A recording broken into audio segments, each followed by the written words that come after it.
Uniform civil code ജരൂർ ആയേഗാ. Uniform civil code, ഏകീകൃത സിവിൽ കോഡ് വരുന്നതോടുകൂടി അത് ഉറപ്പാകും.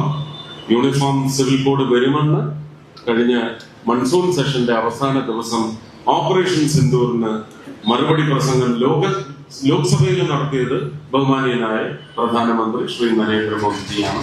രാജ്യസഭയിൽ നടത്തിയത് ശ്രീ അമിത് ഷാ, ഹോം മിനിസ്റ്റർ. അദ്ദേഹം അവസാന വരികളിൽ പറഞ്ഞു, യൂണിഫോം സിവിൽ കോഡ് ജരൂർ ആയേഗാ. ശുരുവാത് ഹുയി ഹൈ, തുടക്കം കുറിച്ചു കഴിഞ്ഞു. യൂണിഫോം സിവിൽ കോഡ് വരട്ടെ, വന്നിരിക്കും, പ്രാർത്ഥിക്കും.